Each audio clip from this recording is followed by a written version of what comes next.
Sir नमस्ते। हर हर नमस्ते। Mahadev sir. हर हर Mahadev. Sir मैं ब्लाइंड जूडो से कपिल परमार 60 केजी खेलता हूँ सर। और मेरा एक्सपीरियंस ये रहा कि मैंने बहुत ज़्यादा कंपटीशन खेल लिए थे 2021 से लेके, तो मैंने 16 कंपटीशन खेले सर, जिसमें मेरे 14 में मेडल थे, जिसमें 8 में मेरे गोल्ड थे, ब्राउन सिल्वर। एशियन गेम में भी मेरा सिल्वर था, वर्ल्ड गेम में ब्रॉन्ज था और वर्ल्ड चैंपियनशिप ब्रॉन्ज था। तो सर मेरा डर निकल गया था, ओलंपिक का इतना प्रेशर नहीं था क्योंकि मैंने कंपटीशन बहुत ज़्यादा खेल लिए थे सर। तो सर मेरा एक्सपीरियंस ये है कि थोड़ा सा प्रेशर था। तो हमारे देवेंद्र भाई साहब, झांझड़िया जी भाई साहब ने मेरे से एक बात बोली थी कि अपने को अपना बेस्ट देना है। बोला था कि जो आप प्रैक्टिस में करते हो वही आपको करना है। और सर मेरे कोच हैं, उनका भी, मेरे मनोहर अंजार जी, उनका बहुत आशीर्वाद दिया, क्योंकि हम लोगों को संभालना मुश्किल ही नहीं नामुमकिन है। क्योंकि सर हम हर कहीं टकरा जाते हैं और कोई हमसे आके टकरा जाता है। तो मैं उनसे पूछता हूँ कि आप ब्लाइंड हो कि मैं ब्लाइंड हूँ। सर बहुत बार ऐसा होता है, तो बस सर के हाथ पकड़ के चलते, हाथ पकड़ के आते हैं, तो थोड़ा बहुत जो दिखता है उसमें अपना काम कर लेते हैं सर। और सर आपका बहुत आशीर्वाद रहा। अच्छा कपिल, उस दिन तुमने मुझे बताया कि स्टेडियम में से कपिल कपिल कपिल इतनी आवाज आ रही थी। जी सर। तो मैं मेरे कोच की सूचनाएं सुन नहीं पा रहा था। वो मैं एक्चुअली एक्सपीरियंस करना चाहता हूँ, कैसे आपके कोच कहाँ है सर? हाँ जरा बताइए क्या मुश्किल होता है। सबसे अहम बात है ब्लाइंड जूडो में कि जो इंस्ट्रक्शन हम लोग बाहर से देते हैं, जो इनको सिखाया जाता है, उसमें हम लोग एक कोडिंग करते हैं कि जब हम जाएंगे तो ये बोलेंगे तो तुम्हें ये करना है, क्योंकि वहाँ दिखता तो है नहीं कुछ। हाँ। तो उस दिन हमारे 2 मैट एरिया थे। एक मैट पे हमारी बाउट चल रही थी फाइट, और दूसरे पे जो है वो फ्रांस की फाइट चल रही थी। और फ्रांस की फाइट में इतना शोर हो रहा था, करीब 15 से 18 हज़ार दर्शक वहाँ थे। तो जिसकी वजह से जब ये सेमीफाइनल खेलने गए तो जो मैं बोल रहा था वो ये नहीं समझ पा रहे थे। और डेफिनेटली क्योंकि सेमीफाइनल का एक प्रेशर था, और जो खिलाड़ी था ईरान का, उससे पहले ये फाइनल में एशियाई खेलों में हारे थे, तो यकीनन उसका भी प्रेशर होगा। तो इस वजह से ये उस दिन हमें भारत के लिए गोल्ड मेडल नहीं ला पाए। तो सामने का जो कोच होगा वो भी अपने प्लेयर को इसी प्रकार से सूचना करता होगा। जी जी, वो भी, अब ये डिपेंड करता है कोच टू कोच कि वो, जैसे हमारा इनका टाइप, जो भी हमारे कोचेज और जो खिलाड़ी उनके साथ ये है कि हम लोग ये देखते हैं कि कौन किस तरीके से सिखाता है, तो हम डिफरेंट उसकी जो है सोच में मतलब कोच को भी औरों से अपने आप को अलग सीक्रेट रखना पड़ता है। बिल्कुल बिल्कुल। अच्छा। क्योंकि वही चीज़ हम कहेंगे वो कहेगा तो फिर नहीं समझ पाएगा। अच्छा, आपको अगर इसको कहना है कपिल को जी कि कपिल बाएं ओर से ठोको, तो क्या बोलेंगे आप? हमारा कहना ये होता है सर। ऐसा ही होता है ना सर हम बोलते कि हम मार दे, तो मैं सर अटैक तो करता हूँ, कभी खाली चला जाता तो वापस खड़ा हो लेकिन जाता। टेक्निक का नाम बताते हैं, जो पोजीशन आगे पीछे पाँव की दिखती है तो वो टेक्निक का नाम जो इनको सिखाया होता है वो बताते हैं, तो फिर ये वो अप्लाई करते हैं। क्योंकि कहाँ पर ऑफ बैलेंसिंग हो रही है, आगे हो रही है, पीछे हो रही है, तो वो टेक्निक बताते हैं। तो आप सामने वाले की पोजीशन भी बताते होंगे। जी जी जी बिल्कुल। उसके जो मूवमेंट होते हैं, जैसे उसने आगे किया, वेट उसका आगे जा रहा है, तो हम आगे वाली टेक्निक उसको मार सकते हैं। ऐसे ही अगर उसने पीछे वेट किया या पीछे मूव कर रहा है तो पीछे वाली टेक्निक बताते हैं, और जिससे कि हम उसके पॉइंट लेते हैं। आप जब वहाँ बैठे होते तो आपके भी हाथ पैर हिलते होंगे बहुत ज़्यादा। अब बस नहीं चलता है कि हम लोग भी मैट पे चले जाएं तो कोच। सर ऐसा हो रहा था कि सेमीफाइनल में जो रेफरी था, जो मेरे हाथ पकड़ के ले जा रहे थे, उनके हाथ खुद धूज रहे थे। क्योंकि बड़े मैच में उनको भी डिसीजन गलत दे दिया, जैसे तो थर्ड एम्पायर रहता है पूरा, उसके बाद ही बताया जाता है, पर मेरा डिसीजन बहुत जल्दी दे दिया था रोल करके। वो मेरी भी गलती रही कुछ, सेमीफाइनल में मैं दब गया। पर नेक्स्ट टाइम मैं सर आपसे वादा करता हूँ 2028 में। बहुत अच्छा कर रहे हो, बहुत अच्छा कर रहे हो, बहुत बधाई हो। Thank you sir, thank you so much. जय हिंद सर। मैं एक सोल्जर हूँ और मेरी वाइफ है सिमरन शर्मा, और एक मेरे पास प्रीति है। मैं एथलेटिक का एक कोच हूँ, पैरा एथलेटिक का। तो मेरे 2 एथलीट है, दोनों 100 और 200 मीटर करते हैं। और फर्स्ट टाइम जो एथलेटिक में ट्रैक में मेडल आया है सर, मेरे ही एथलीट लेकर आए हैं अभी, और 3 मेडल आए हैं। हमारा काफ़ी वहाँ पे सीखने को मिला सर। जैसे कि वहाँ पे हमारा 100 मीटर में एक इवेंट में मतलब 2 मेडल आ गए, तो 2 मेडल एक ही रूम में 2 एथलीट हैं 100 मीटर के, दोनों के दोनों पहली बार खेलने जा रहे हैं, देश के लिए पहली बार मेडल जीतने के लिए जा रहे हैं ट्रैक में। तो जब 2 मेडल एक रूम में रखे हों और दूसरे खिलाड़ी का भी इवेंट भी नहीं हुआ हो, तो उस प्रेशर को मैं as a coach, as a husband मैं कैसा फील कर रहा हूँ, मैं उसको समझ रहा हूँ। दूसरे एथलीट जो है उसका गेम भी नहीं हुआ और उसमें 2 मेडल रखे हैं, हाई प्रेशर है वो कि भाई मेरा तो मेडल भी नहीं आया, उसके 2 मेडल आ चुके हैं। तो उसको उससे बाहर निकालने के लिए बार बार उसको मुझे एंगेज करना पड़ रहा था, बहुत बिजी रखना पड़ रहा था पूरे दिन। तो वहाँ से बहुत कुछ सीखने को मिला। हम 100 मीटर में हार गए सर। आजा, वहां तो तुमने दिन निकाल दिए, अब घर में क्या होगा तेरा? है सिमरन? सर ये जितना अच्छा बन के दिखा रहा है इतना है नहीं। जब हम यहाँ पे आए थे तो यहाँ से जाने से पहले बात हुई थी, एक्चुअली हम दोनों में ये बात होती थी कि ट्रैक को पहला मेडल कौन देगा। तो फिर जब इवेंट लिस्ट आई तो उसमें पता चला प्रीति का इवेंट पहले है, तो हम श्योर हो गए थे कि पहला मेडल तो यही देगी। तो जब हम यहाँ पे आए तो उससे पहले ये गज्जू मतलब ये कोच बोल रहे थे कि तुम्हें 1 महीने का रेस्ट दिया जाएगा। फिर उसके बाद जब अभी हम यहाँ पे आए, अभी हम सुबह ही बात चल रही थी, तो सुबह मेरे से बोल रहे थे कि एक वीक का रेस्ट मिलेगा और उससे ज़्यादा का नहीं मिलेगा। तो मैंने बोला क्यों नहीं मिलेगा? तो बोल रहे ब्रॉन्ज मेडल पे इतना ही मिलता है।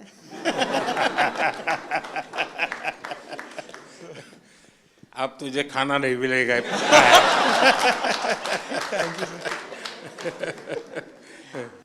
ये मेरा तीसरा पैरालंपिक था। मैं पिछले में भी आपसे मिला था, आपने मुझे बहुत मोटिवेट किया था, लेकिन शायद इस बार भी थोड़ी कसर रह गई। मैं रियो पैरालंपिक में भी चौथा था, टोक्यो में भी चौथा था, इस बार पेरिस में भी चौथा हो गया सर। तो ये 4 नंबर मेरे से कुछ ज़्यादा ही प्रेम में है, तो मैं इसी 4 नंबर को शायद मोटिवेशन में लेता हूँ। तो सोचता हूँ कि अगला मेरा चौथा पैरालंपिक होगा।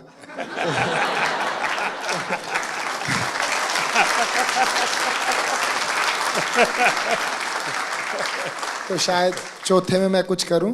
और जैसे कि सर मैं अपने आप को फेलियर तो नहीं कहूँगा, जैसे कि मैं पैरा की हिस्ट्री में, ना कि इंडिया की में, all over the world para की हिस्ट्री में मैं अकेला ही ऐसा एथलीट हूँ जो इतने बड़े इवेंट में इतनी बार ऐसे रहा है।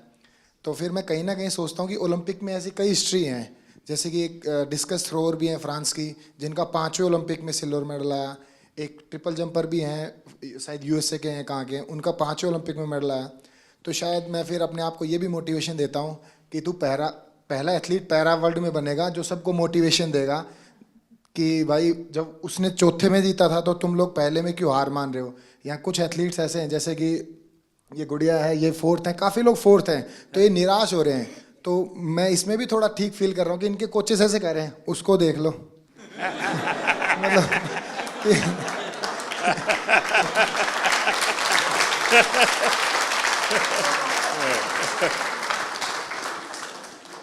देखिए, मैं समझता हूँ कि आपका ये जो जीवन की तरफ देखने का दृष्टिकोण है ना, वो शायद आपकी सबसे बड़ी ताकत है।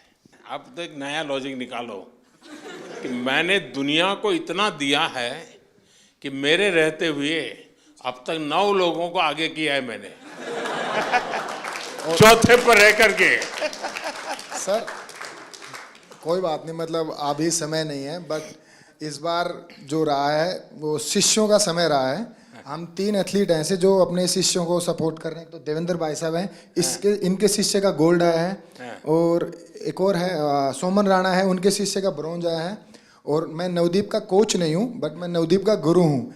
इसको मतलब जेवलिन स्टार्ट से लेके आज तक की जर्नी ऐसे बड़े भाई गुरु के तौर पे रहा है। तो इस बार मैंने नवदीप को दे दिया कि इस बार तू ले जा, लेकिन अगली बार सर जरूर पूरा प्रॉमिस करता हूँ मेरा रहेगा। और सर बीते 3 ओलंपिक जितने भी पैरालंपिक मैंने देखे हैं उसमें मैंने ये फील किया है कि जैसे कि सभी लोग बात करते हैं ये कंट्री इतनी बड़ी है तो एक्सपेक्टेशंस पहले लेके जाते हैं, बहुत तगड़े गेम्स होंगे, बहुत तगड़े गेम्स होंगे। लेकिन सर मुझे ऐसा बिलीव है अगर इंडिया 2036 का ओलंपिक पैरालंपिक करवाती है तो मुझे नहीं लगता धरती का उससे तगड़ा इवेंट कहीं पे हुआ होगा। तो सर हम उसमें भी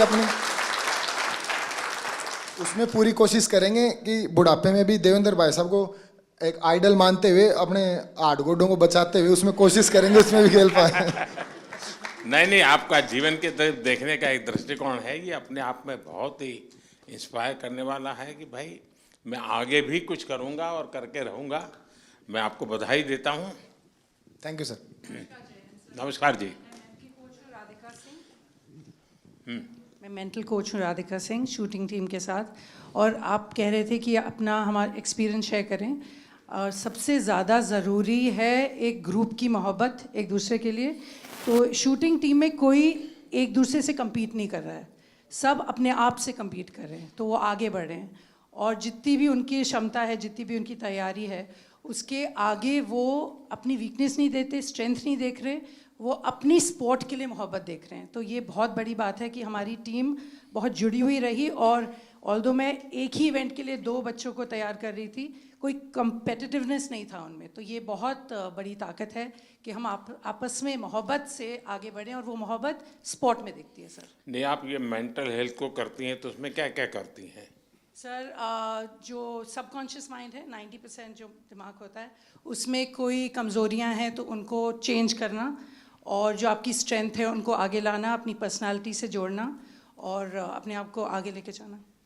नहीं, कोई इन लोगों का योगा का संबंध, कोई मेडिटेशन का संबंध, सर ऐसे कोई स्पेसिफिक ट्रेनिंग वगैरह आप लोगों ने योगा भी हैं, हमारे टीम में एक योगा भी कराते थे। तो रोज़ सुबह मेडिटेशन होती थी, रोज़ शाम को जो भी सीखते थे बच्चे वो रोज़ दोहराते थे, मतलब रोज़ मेंटल ट्रेनिंग करते थे अपनी। तो वो टाइम उनका रेंज पे प्रैक्टिस, उनका योगा से प्रैक्टिस, मतलब टीम में बहुत ऑर्डर रहा सर। तो दुनिया के बहुत देशों के स्टूडेंट्स खिलाड़ी होंगे जो योगा मेडिटेशन नहीं जानते होंगे जी। तो हमारे लोगों का क्वालिटी में क्या फ़र्क पड़ता है? जी बहुत फ़र्क पड़ता है, बिकॉज आप अपने अंदर के दिमाग को जब कंट्रोल ले आओ तो आप अपनी गेम को बहुत आगे लेके जा सकते हो। तो ये आपने भी बहुत बहुत अच्छा किया है कि योगा हमारे कंट्री में बहुत बढ़ाई है। और आई थिंक स्कूल्स में सर इसको आप सब्जेक्ट बनाएं, बिकॉज इसमें जो साइंस में जो शक्ति है वो किसी और चीज़ में नहीं है। बधाई हो। Thank you sir. और कोई? हाँ, पहले तो बहुत बड़ी खुशी की बात कि कपिल ने ना ही पैरा जूडो में जबकि एबल जूडो में भी पहला भारत को मेडल दिया है। अब तक एबल या पैरा जूडो में कोई मेडल नहीं था। और कपिल के नाम एक और हिस्ट्री है कि visually impaired in any game का पहला मेडल भी कपिल ने इंडिया को दिया है। सो हम सब लोग को उसकी बधाई।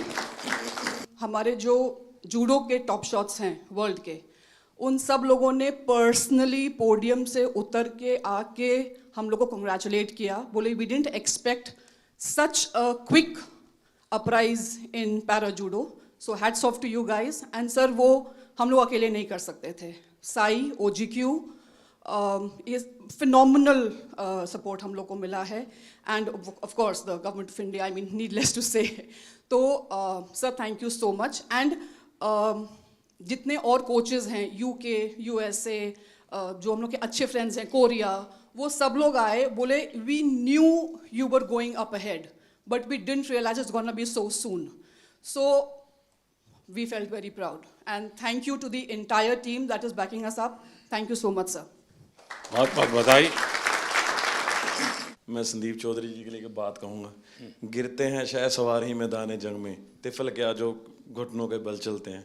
तो ये आपने सबको ये बताया जो घुड़सवार होता है वही गिर सकता है, बच्चे कभी नहीं गिरते। तो मेरा आपके लिए बहुत बड़ी और सर मैं हरविंदर के लिए बताऊंगा। शीतल, हरविंदर, मैं आर्चरी से हूँ। तो जैसे मैडम ने बताया कि जूडो में हरविंदर का पहला आर्चरी एबल और पैरालंपिक में फर्स्ट मेडलिस्ट है, टोक्यो में ब्रॉन्ज, और अभी हिस्ट्री में फर्स्ट इसका मेडल है जो एबल के बराबर शूट करके है, 28, 28, 29। लास्ट एरो आपने देखा होगा सर, बिल्कुल क्लोज टू था। अगर वो 10 लगता तो हम किम वूजिन और अपना ब्रैडी एलिसन के बराबर शूट कर देते। नमस्ते सर, मेरा नाम अमीशा है और मैं उत्तराखंड से हूँ। ये मेरा पहला पैरालंपिक था और मैं बहुत ग्रेटफुल हूँ कि मुझे 2 साल में मैंने अपना गेम स्टार्ट किया है। 2 साल ही हुए हैं और 2 साल में मैंने लाइफ में इतना बड़ा एक्सपीरियंस लिया, मुझे बहुत ज़्यादा कुछ सीखने को मिला। And thank you to my coach जिन्होंने मुझे कॉन्फिडेंस दिया कि मैं कर सकती हूँ, क्योंकि मैं बहुत डरी हुई थी। तो आपने कहा था कि वहाँ लोगों को ऑब्जर्व करना, उनसे आप लोग डरते होंगे। हाँ, पहले आप डर रही थी, अब लोग डरते होंगे। तो आपने कहा था कि लोगों को ऑब्जर्व वगैरह करना है, तो मैंने वो भी बहुत किया और बहुत कुछ सीखने को मिला है। परिवार में से क्या रिस्पांस है? अब परिवार के, तुम्हारे फैमिली के लोग क्या कहते हैं? अब तो फैमिली बहुत खुश है और वो पहले से ही सपोर्ट करती थी, लेकिन अब और ज़्यादा सपोर्ट और ज़्यादा दे रहे हैं। नमस्ते सर, मेरा नाम सुमित अंतिल है और मैं back to back 2nd gold medal है सर मेरा।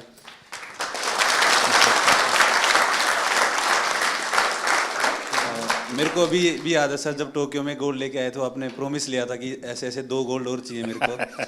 तो ये दूसरा सर आपके लिए है, क्योंकि उसके बाद में जैसे जब पैरालंपिक से पहले हम काफ़ी नर्वस थे, क्योंकि मैं आर्टिकल्स पढ़ रहा था कि हर तरफ मोस्ट फेवरेट एथलीट जो गोल्ड मेडल को डिफेंड करेगा, तो कुछ नाम आ रहे थे सर, उसमें मेरा भी नाम था। बट जब 20 अगस्त को आपसे बात हुई तो वही पल याद आ गया सर, टोक्यो वाले, कि अब की बार फिर से अच्छा करना है। और हमारे साथ में मेरी पूरी टीम है सर, मेरे फिजियो, मेरे कोच, जो आप, हम सभी की तरफ से सर आपका बहुत बहुत धन्यवाद, क्योंकि हमें ये लगता है सर कि मेडल लेके आएंगे तो आपसे मिलेंगे, आपसे पर्सनली बात करेंगे, तो बहुत बहुत धन्यवाद सर आपका। भाइयों, जैसे हम सारे लोग मोस्टली स्पॉन्सर्ड एथलीट हैं गवर्नमेंट से, डिफरेंट ऑर्गेनाइजेशन से, तो वहाँ से कभी ना कभी ऐसे प्रेशर आता रहता है कि आपको परफॉर्म करना है, ये सारी चीज़ें। जब आप बोलते हो कि आप जाओ बस खेलो, हाँ जीत हार तो लगी रहती है, पर नीचे वाले ये सब ऐसे लगते हैं, अरे देख लेंगे इन्हें, क्या जाता है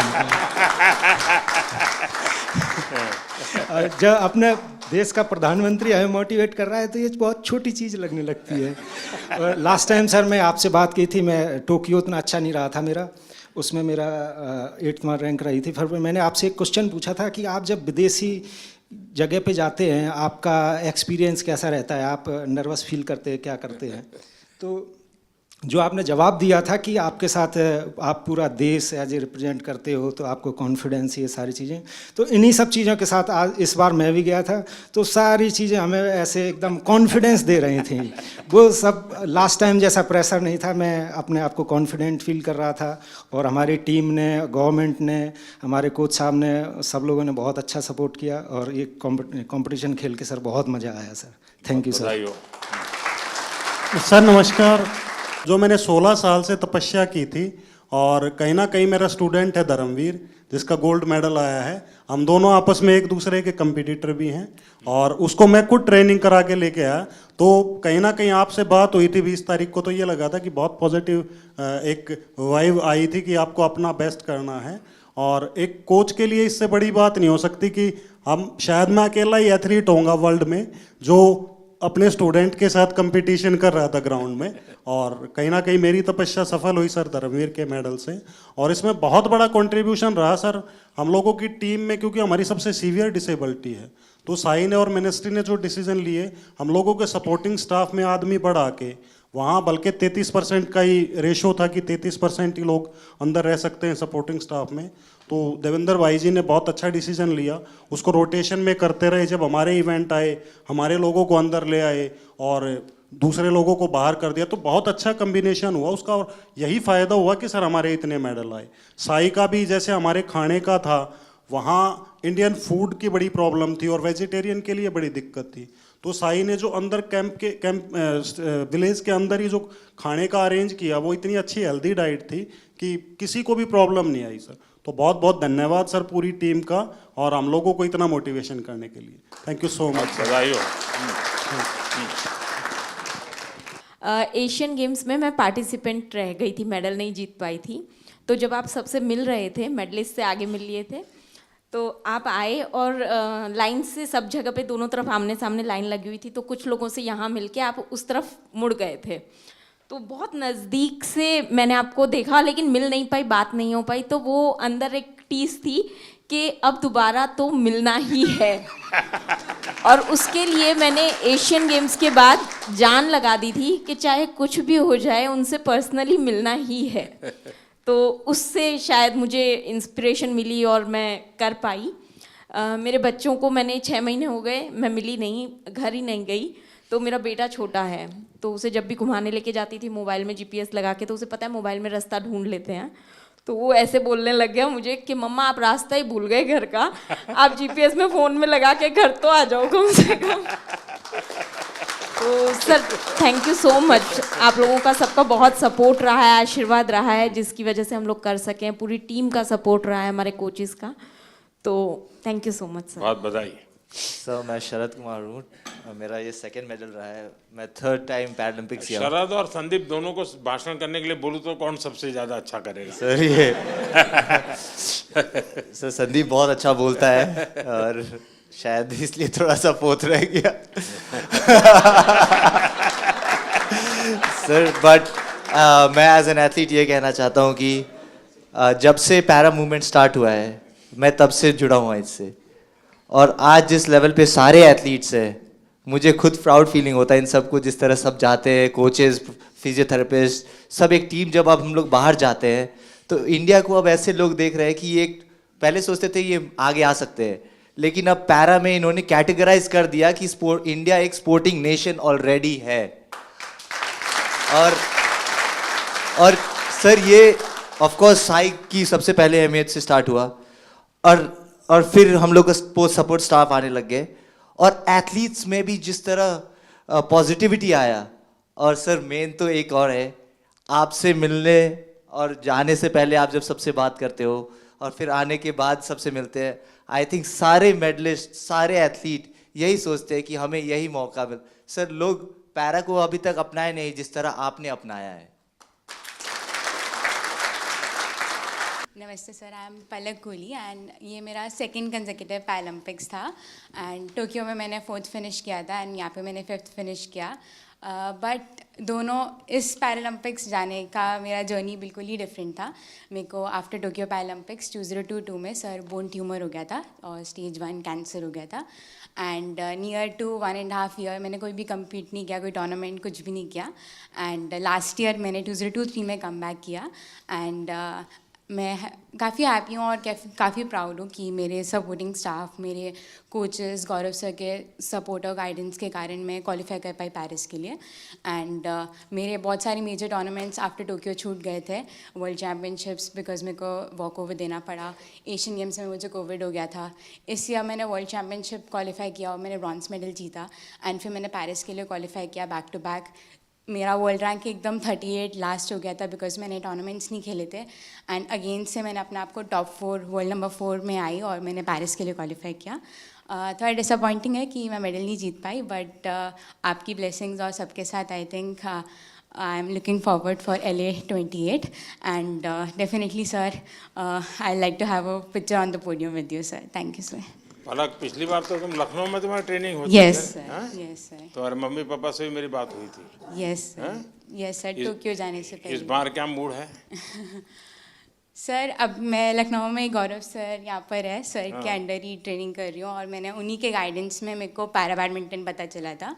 एंड घर में लाइक जब मुझे बोन ट्यूमर हो गया था तो काफ़ी सारे लोग बोल रहे थे कि लाइक यू नो पलक का तो करियर ख़त्म स्पोर्ट्स में एंड ऑल।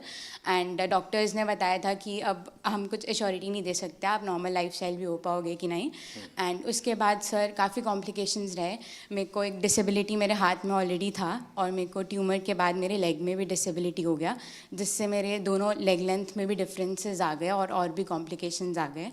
तो मेरी फैमिली हमेशा मुझे खुश देखना चाहती है और उनकी ब्लेसिंग्स हैं मेरे साथ and they want me to be happy. तो उनका बस ये कंसर्न है कि मेरे को हिम्मत नहीं हारनी। देख आप पलक, तुम्हारा केस ऐसा है कि तुम बहुत लोगों को इंस्पायर कर सकती हो इसे, क्योंकि इतनी कठिनाइयों के बाद और चलिए ट्रैक पर गाड़ी आई, ज़िंदगी बनाई, बीच में रुकावट आ गई और बीच में नई समस्या आई और फिर भी तूने अपना मकसद नहीं छोड़ा।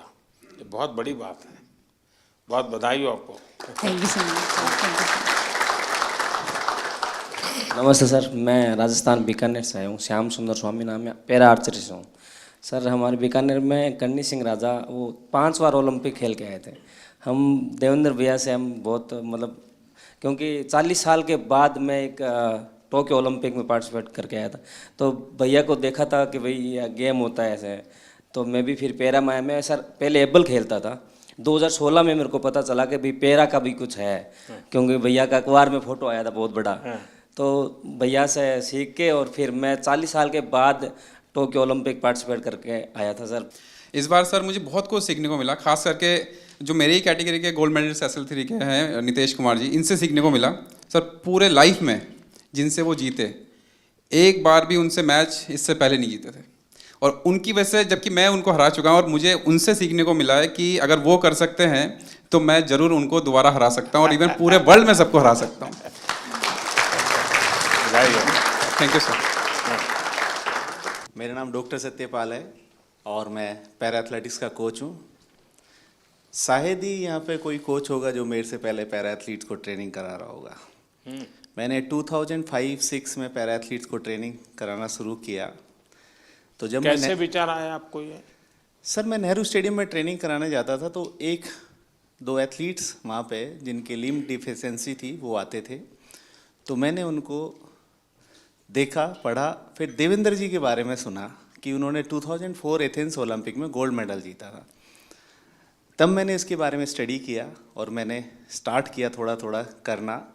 तो सभी कोचिस नेहरू स्टेडियम में मुझे बड़ी अजीब नज़रों से देखते थे कि मैं दीपा मलिक जी की चेयर को पुश करके जाता हूँ, किसी पैरा एथलीट को ट्रेनिंग करा कर न जाता हूँ, अंकुर धामा का हाथ पकड़ के उसको नेहरू स्टेडियम में घुमाता हूँ। तो सोचते थे कि मैं अपना टाइम ख़राब कर रहा हूँ। आज वही पैरा एथलीट्स, वही कोचेस जो मुझे क्रिटिसाइज करते थे, आज वो सब पैरा एथलीट्स को ट्रेनिंग कराना चाहते हैं। ये मेरे दिल से बोल रहा हूँ कि मैंने इस फील्ड में काम किया है, मैं बहुत खुश हूँ। और आने वाले टाइम में मैं आपसे प्रॉमिस करता हूँ, ये 29 नहीं, मैं 50 के मेडल का यहाँ से प्रॉमिस करके जाता हूँ कि हम सब इतना काम करेंगे, हम 50 मेडल लेते हैं। Thank you sir.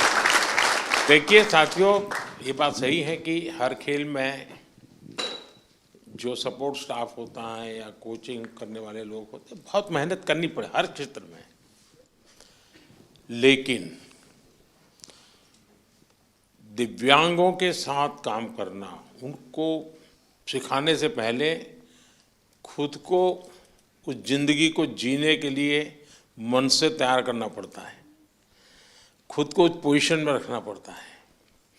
कौन सी उसकी दिक्कतें हैं उसको खुद के जीवन में आत्मसात करना पड़ता है, तब जाके कह सकते। वरना मैं तो रूटीन में कह दूंगा यार दौड़ो, अरे वो कभी मैं नहीं दौड़ सकता, वो कोच समझ सकता है ये नहीं दौड़ सकता, उसके लिए तरीका ये होना चाहिए।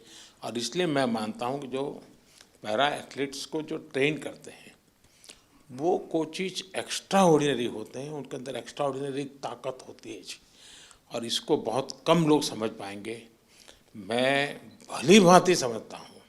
और मैंने कई बार जब फ़ोन पे भी इन सबसे बात करने का मौका मिलता है तो मैं इस बात का जिक्र करता हूँ, क्योंकि जो सामान्य है उसको सिर्फ टेक्निक सिखानी होती है, इसको तो जीना भी सिखाना होता है जी।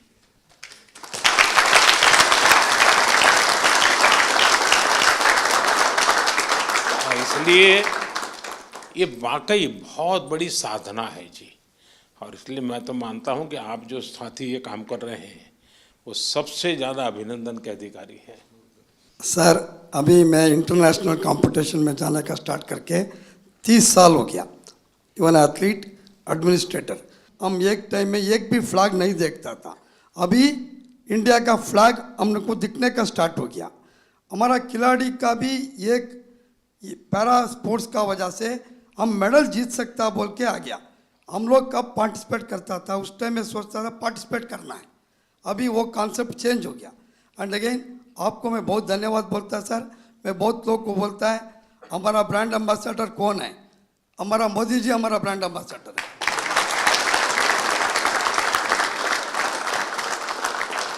And again sir, India able body में भी हम अच्छा मेडल लेके आ सकता है, इसलिए मैं ईस्ट जर्मनी में था, केन्या में भी था। इंडिया में आजकल वेरी गुड फैसिलिटीज है और ठीक से यूज़ करना है। फिजिकल एजुकेशन टीचर को एक्टिव कर दिया तो 100% हम अच्छा मेडल लेगा sir. Thank you sir. Sir मेरा नाम निशाद कुमार है और मैं T47 हाई जंप से हूँ और मैंने बैक टू बैक पैरालंपिक्स में सिल्वर मेडल जीता है। सर मैं अपना एक्सपीरियंस शेयर करना चाहता हूँ कि जब मैंने हम टोक्यो के लिए टीम वहाँ पहुँची थी तो वहाँ कोविड था, तो उस टाइम ऑडियंस के बगैर हमने कॉम्पीट किया था। तो अभी हम पैरालंपिक्स में पेरिस में खेले तो वहाँ पर एकदम पूरा स्टेडियम भरा हुआ था। तो जिस दिन मैं कम्पीट कर रहा था पूरी ऑडियंस इंडिया नाम से चला रही थी, तो वो बहुत हमें मोटिवेट मिला, उससे पुश मिला अपनी परफॉर्मेंस को और मेडल डिफेंड करने के लिए। और अगले दिन मेरी मेडल सेरेमनी थी और वहाँ पर मेडल के बाद मैं अपने दूसरे टीम मेंबर्स को हाई जंप में सपोर्ट करने के लिए पहुंचा तो मेडल मेरे गले में था। और उस टाइम फ्रेंच फैमिली मेरे को देख रही थी कि कल हम इस खिलाड़ी को सपोर्ट कर रहे थे, तो आज ये हमारे बीच में बैठा है। और ये काफ़ी टाइम से वो मुझे देख रही थी कि हमें कब मौका मिले इस खिलाड़ी के साथ फ़ोटो लेने का। तो जैसे ही कॉम्पिटिशन ख़त्म हुआ तो मैंने अपनी फ़ोटो के लिए मैं नीचे गया फ़ोटो के लिए, और उन्होंने मुझसे फ़ोटो मांगी तो उनके बच्चे थे साथ में छोटे छोटे, तो मैंने उनके साथ फ़ोटो ली और उनके हाथ में, बच्चों के हाथ में मेडल दिया। वो आई थिंक 6 से 7 साल के होंगे। तो वो बच्चे मतलब एकदम मायूस से हो गए कि मेडल हमें देखने को मिल रहा है, कल हम इस खिलाड़ी के लिए चेयर अप कर रहे थे और आज हमारे बीच में खड़े हैं और फोटो ले रहे हैं हमारे को। तो उनकी मम्मी ने मेरे को बोला कि हमारा यहाँ पेरिस में आना, कंपटीशन देखना, ये सक्सेसफुल होगा कि आप हमारे बीच में हमारे बच्चों के साथ फोटो ले रहे हो और उनको ऑटोग्राफ दिया आपने। तो वो फैमिली पूरी खुश होगी। तो ये मेरा एक्सपीरियंस है सर, जो मतलब बहुत बढ़िया। Thank you sir. नमस्कार सर, मेरा नाम योगेश कथुनिया। मैं सिल्वर मेडलिस्ट हूँ 2 बार। तो मैं अपना एक्सपीरियंस सर एक चीज़ शेयर करना चाहता हूँ। एक्सपीरियंस नहीं है, वो है कंसिस्टेंसी।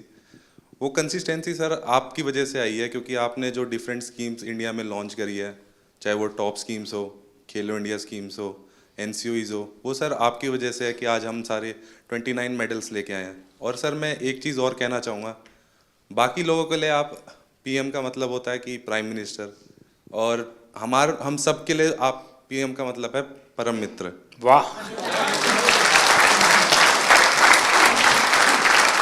मुझे ये पद आपने दिया, बहुत अच्छा लगा। मैं भी चाहता हूँ जी, सच्चे अर्थ में एक मित्र के रूप में आपके साथ काम करता रहूं। सर मेरा नाम नवदीप है सर। मैं इस बार जिनकी रील सबसे ज्यादा पॉपुलर हुई,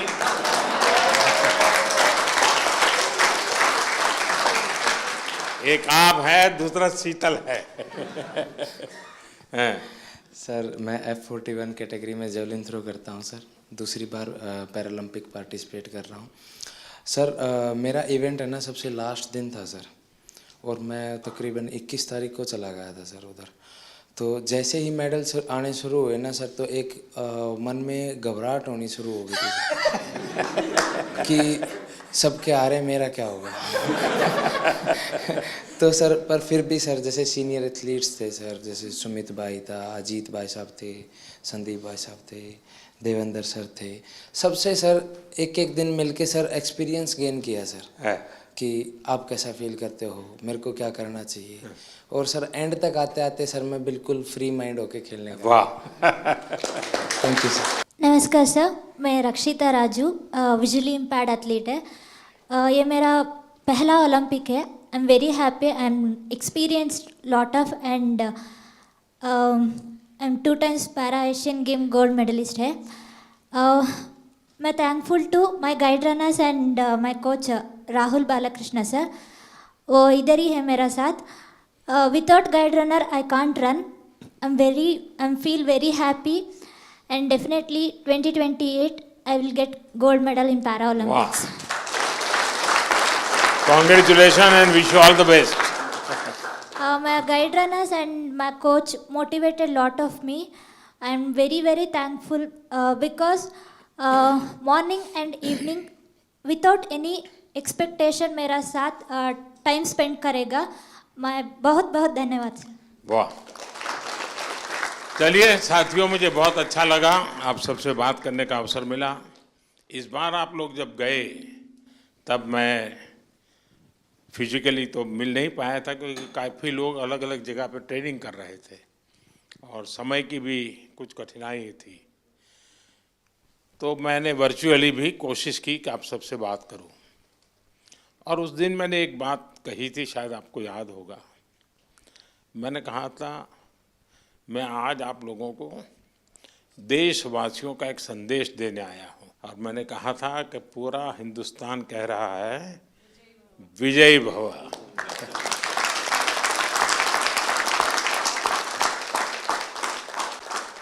आपने देशवासियों की जो भावना थी ना, उसको बराबर मन में ले लिया कि नहीं, देश चाहता है हम करेंगे। मैं समझता हूँ ये अपने आप में बहुत बड़ी बात है। दूसरा, मैं देख रहा हूँ, क्योंकि मैं आप लोगों के साथ ज़रा ज़्यादा जुड़ा हुआ हूँ, आपके यहाँ शायद परमात्मा ने कोई एक्स्ट्रा क्वालिटी दी है, ऐसा मैं अनुभव कर रहा हूँ। शरीर में कुछ न कुछ कमी जरूर होगी, लेकिन आपके व्यक्तित्व में परमात्मा ने कुछ एक्स्ट्रा दिया है। और वो मैं देख रहा हूँ कि आपने शायद व्यक्तिगत जीवन में इतनी कमियों से गुजारा किया है, उसको संघर्ष किया है, खुद की सहज वो ट्रेनिंग भी हुई है, किसी समय अपने लोगों का उपहास भी सहन किया होगा, मजाक करते हुए भी आपके कान पर कभी कुछ पड़ा होगा। हर प्रकार की मुसीबतों से आप गुजरे हुए लोग हैं और इसके कारण मैं देख रहा हूं कि खेल में जय पराजय का कोई प्रभाव आपके मन पर नहीं है। ये बहुत बड़ी बात है जी, वरना पराजित व्यक्ति यानी मान लीजिए मेडल नहीं मिला तो एक तो उसको बोझ होता है, अरे मैं तो गया। आप में से किसी को वो बोझ नहीं है। ये बहुत बड़ी जीवन की सिद्धि है जी, और वही आपको आगे ले जाने की ताकत देती है। और इसलिए मैं मानता हूँ कि मैं चाहता हूँ कि इस खेल में और लोग आए, अधिक मेडल आए, वो तो बात अच्छी है, होना भी चाहिए। लेकिन मैं आप लोगों के माध्यम से देश में एक कल्चर पैदा करना चाहता हूं। वो कल्चर ये है कि देश के हर नागरिक को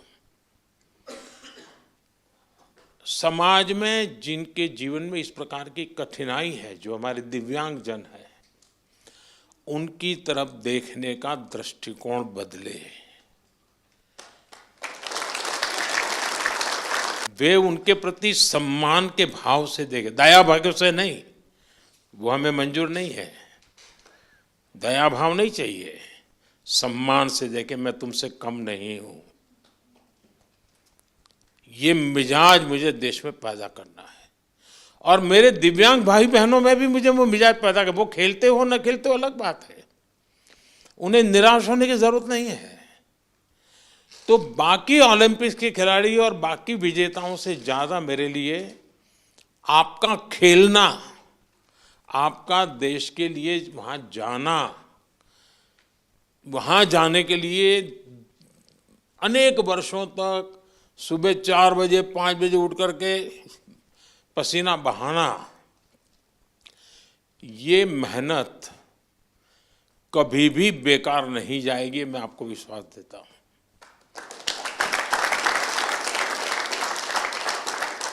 क्योंकि अब आपके लिए भी, सभी दिव्यांगजनों के लिए समाज में एक नया वातावरण पैदा होना शुरू हो चुका है। व्यवस्थाएं भी विकसित हो रही हैं। हर एक को लगता है कि अरे भाई मुझे भी तो हेल्प करनी चाहिए, मुझे साथ रहना चाहिए। मैं बैठा हूँ, वो खड़े हैं, मैं खड़ा हो जाऊँ, उनको बिठा दूँ, यानी बदलाव आता है। तो आप जो ये कंट्रीब्यूशन कर रहे हैं, वो एक पूरे समाज के मन को बदलने का आपका कंट्रीब्यूशन है। सिर्फ मेडल नहीं, मेडल से ज़्यादा आप माहौल बदल रहे हैं।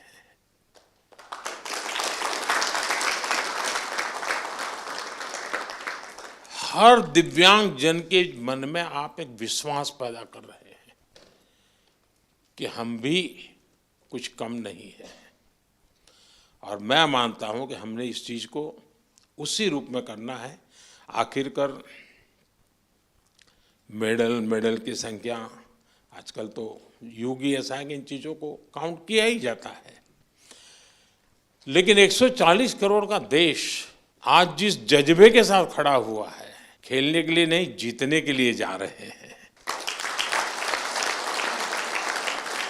मैं एक पार्टिसिपेंट हूँ ऐसा नहीं है, मैं एक परफॉर्मर हूँ। ये जो मिजाज है ना, वो देश की ताकत बनता है, और आप देश की उस ताकत में नई ऊर्जा भरते हैं। तो मेरी तरफ से आप सबको बहुत बहुत बधाई। सबका मूड देख करके मुझे अच्छा लगा।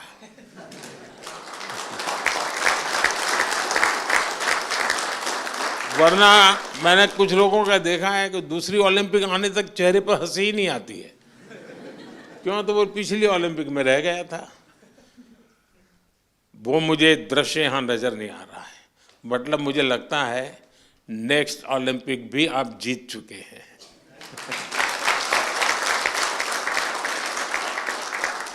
ये आपके आंखों से मैं पढ़ पा रहा हूँ, आपके अंदर जो विश्वास वो मैं देख पा रहा हूँ।